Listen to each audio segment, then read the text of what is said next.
Salut, alors aujourd'hui je vous présente comment faire ce four solaire. Vous êtes prêts? C'est parti. Donc tout d'abord récupérer de grands cartons d'emballage, comme ceci, mais malheureusement les cartons de colis sont souvent trop petits. Les cartons sont trop petits car la longueur de la face fait 61 cm, donc c'est très long. Donc voici les dimensions. Je vous conseille de reproduire ce patron sur un carton et ensuite de le découper au cutter pour ensuite le reproduire sur d'autres morceaux de carton. Il vous faudra 12 faces de carton. Ensuite, tracez tout le long de votre patron et n'oubliez pas les lignes de pliage ici et ici ainsi que les trous. Les trous, mettez-les à peu près au milieu du segment de pliage, hein. C'est pas très important. Découpez ensuite au cutter toutes les lignes, sauf les lignes de pliage. Donc sinon, tracez tout le reste. Donc à l'aide d'une règle que vous allez placer sur le segment, vous allez vous aider de la règle pour plier comme ceci le carton. Vous pliez un petit peu, hein, voilà. Et vous faites pareil ici et ici. Ensuite, une fois que vous avez plié toutes vos faces de carton, vous allez disposer en éventail comme ceci et de façon à ce que les deux plus grands côtés se touchent. Ensuite, vous les scotchez avec trois morceaux de scotch. N'hésitez pas à recouper vite fait le bord ici lorsque ce n'est pas droit. Alors voilà ce que ça donne une fois terminé. Et maintenant on va passer au collage de l'aluminium. Pour coller l'aluminium, il va vous falloir de la colle. Donc moi je préfère la faire moi-même. La recette de la colle à la farine va être la suivante. Vous aurez besoin de 2 cuillères à soupe de farine, une cuillère à café de sucre, un fond de verre d'eau et 2 verres d'eau. Dans une casserole à feu doux, vous allez mélanger les deux, la farine et le sucre avec un fouet. Donc vous allez ajouter un peu d'eau. Mélanger avec un fouet pour éviter les grumeaux, c'est plus simple. Ensuite, vous allez ajouter vos 2 verres d'eau.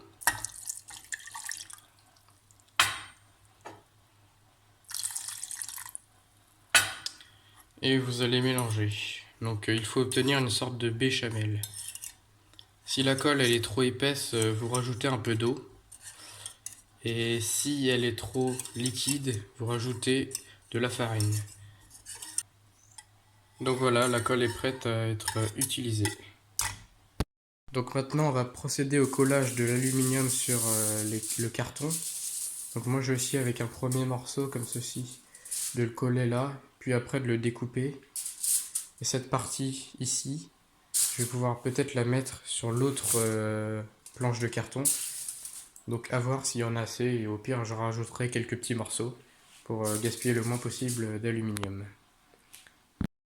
Donc pour le collage, c'est très simple, vous prenez un pinceau avec votre colle et vous l'étalez sur votre carton. Une fois votre carton englué, vous déposez votre feuille d'aluminium.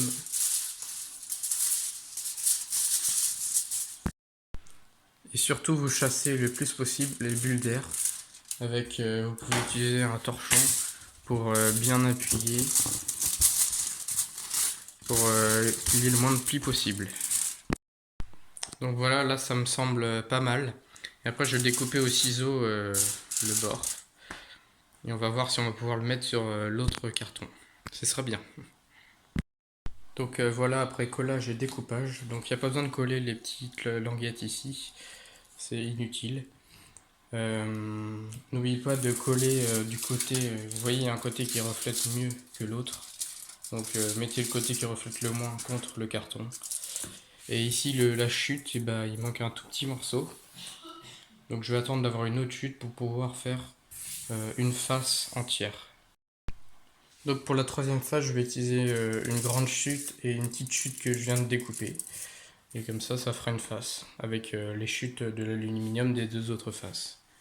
Donc c'est parfait. Voilà la troisième face avec les chutes. Ça se voit à peine, hein.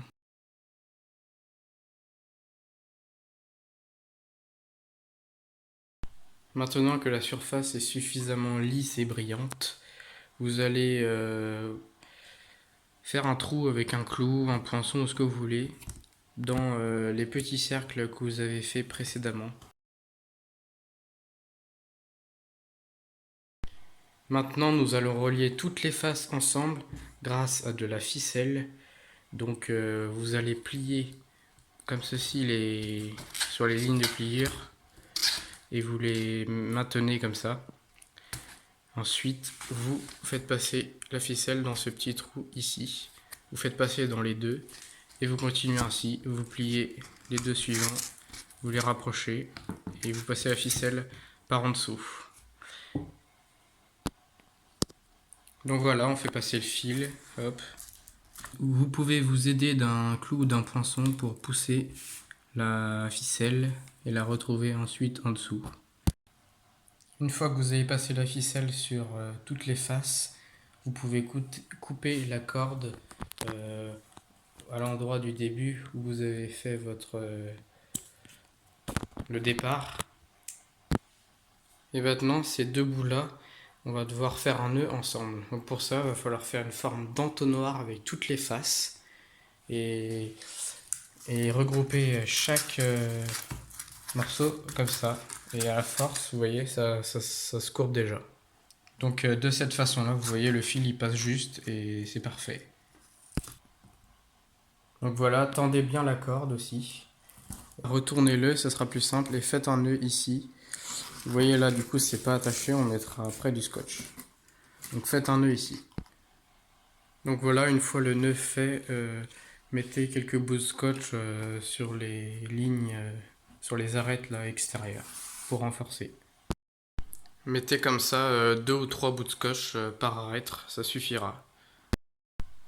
Vous pouvez aussi mettre du scotch ici, ça permettra de renforcer.